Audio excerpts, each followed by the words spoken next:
کې هیلې زما د سپرلي په شان د لرو برو افغانانو په دې هیله چې دغه ویډیو د ثواب په نیت د افغانستان د آبادۍ په نیت چې د سپرلي موسم دی د ونو باره کې زما دا ویډیو ده او دغه کمپین به مشترکه ما سره که زما مخالفت کوئ او که زما مینهوال استئ د دواړو نه هیله ده چې دا ویډیو شیر کړئ او دا اواز دا زه یوازې نشم کولی.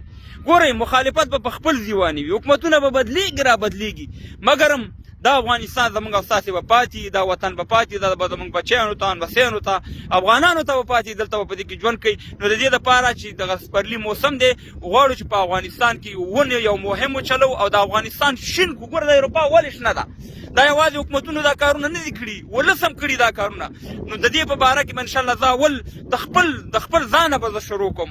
زه د افغانستان د ننګرهار د کامې ولسوالۍ، تاسو ټول ته معلومات دی چې زه هغې سره تعلق لرم. زه 1500 ونې په خپله کامه کې کرم، په خپله کامه ولسوالۍ کې.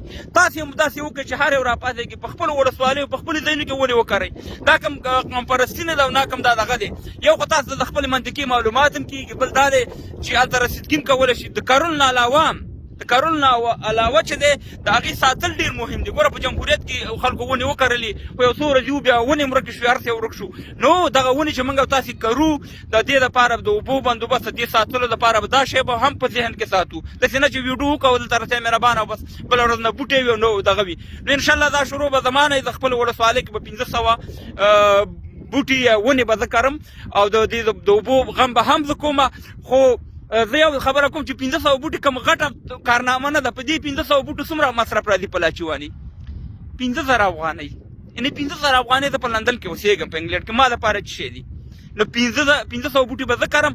که څوک زما واټساپ نمبر یا زما کلیوالی یا زموږ وطنداري هغه هم کولی شي ما سره تماس ونیسي او دغه شی د 1500 نه 15000 کړو، 15000 نه 50000 کړو، په افغانستان کې به میلیونها بوټي وکرل شي. ګورئ زه د کومې ولسوالۍ سره چې تعلق ساتم، و تیر جمهوریت تیر شو. په تیر جمهوریت کې زموږ کامه الحمدلله پخوا چې و یو مرادلي لیسه وه، اوس په کامه کې 15 لیسې دي. جمهوریت ختم شو، مګر 15 لیسې موږ کامهوالو ته پاتې شو، موږ افغانانو ته پاتې شوي. همداسې زه دا یو خبره کوم چې کامه هغه ولسوالي ده، ولې ورته خلک ړخ کوي چکر ته راځي؟ ځکه شینوالی دی، ونې پکې دي. ما ته یې چې د ډېر ماشوم زموږ یو بابا و سید غلام پاچا به ورته ویل خدای دې وبخي، هغه به یو ځای کې بیا کله به انځر وکړو، کله به چینار وکړل، کله به وله وکرله، کله به بیره. یعنې تاو به په دې زموږ په دې کلي کې. یعنې دا ډېر اوس کامه چې ده هر ځای دیره، هر ځای دغه دی. او کامه هغه ځای دی چې د داود خان په وخت کې ورته وړ امریکایي خطاب ورکړ شوی. دغه مشرانو ته معلومات دي. اوس خلک سکریم څه شی؟ سکریم خو په کابل کې هم شته دی، په جلال آباد کې هم شته، په نورو ځایونو کې هم شته دی، مګر کامه خلک خوښوي په دې خاطر واني چې کامه د یو شنه منطقه دی، یو شنه ځای دی. د دې په خاطر واني خلک چکر ته هم راځي، کاروبار هم جوړ دی، هر څه هم جوړ دی. نو مقصد مې د کامې صفت نه و. موږ دپاره ټول افغانستان یو رقم ته زړه ته هم سره رانشي چې یاره دا کامهوال دی قوم پرستي کوي. نه ورنو قوم پرستي نه کوو. مطلب هم دا دی که دا وطن جوړول غواړو او دا وطن شین کول غواړو. ګورئ دا ګوره اوس دلته سپرلي موسم هم نه دی. دا تاسې وګورئ د انګلینډ کې دې هر ځای کې بوټي کرلي. داسې وګورئ دا وګورئ. د دې د بچیانو په ښه راځي، د دې د نوسیانو په ښه راځي. داسې وګورئ. دا نه هغلته موږ فوټبال کوو، تقریبا 15-20 پایمیله په وړو کې راځو، هغلته موږ فوټبال کوو. دا ټوله ونه ده د انګلینډ. کوم ځای کې چې دی یو ځای لیدلی یو ونه یې پکې کرلې ده او بیا د هغې خدمت هم کړی دی. نو دغه کمپین کې را سره حصه والی، دغه خیریه بنسټونو والا ته هم زه وایم. مخکې ما په کویانو باندې کمپین چلولی چې کویان چې کوم خطرناک دی، خولې لوسې دي، هغې پټې شي. نو په دې کې هم را سره تاسې حصه والی او دغه وطن به ښکلی کوو. مور هم د افغانستان مور دی افغانانو ورونو. پرېږدئ شخصي مخالفت پرېږدئ، ملي شئ. په ملي فکر باندې دا نړۍ جوړه ده. قسم درته خورم چې موږ ملي نه شو، قسم دی چې موږ افغانستان جوړ نه کړو. نو راځئ په دې کې دا دومره غټ ثواب دی چې الله تعالی به تا د په جنت کې څومره ثوابونه د دې درکړي، په هغې دنیا کې به الله تعالی ته د څومره ثوابونه درکړي چې ته دا ونې وکرې. دې سره ګوره بیماریانې ختمېږي، دې سره وطن ښایسته ښکاري. هغه ډېر غټ تفصیل دی چې د ونې څومره پیدې دي.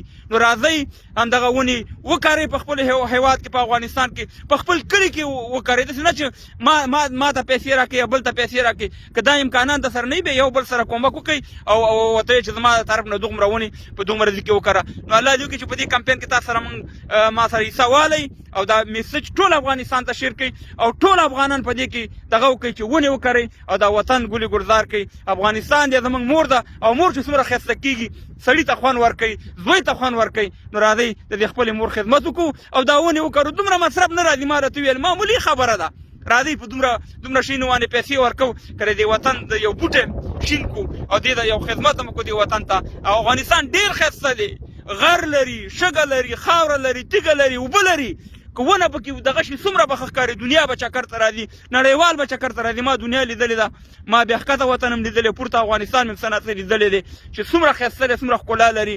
راځئ چې نور هم ښایسته کړو. الله دې وکړي چې زما میسج تاسو ټول شیر کړئ او په دغه باندې عمل وکړئ. ما اول د خپلې ولسوالۍ نه شروع کړه، تاسې دې مله وکړي چې د خپلې ولسوالۍ د خپل کلي نه او په داسې ځای کې وکرئ چې هغه ځای یعنې ښه ځای وي او د هغې خدمت ډېر ضرور دی. دا مهم ټکی دی چې خدمت یې وکړو د افغانستان. الله هم خوشحاله آباد لره.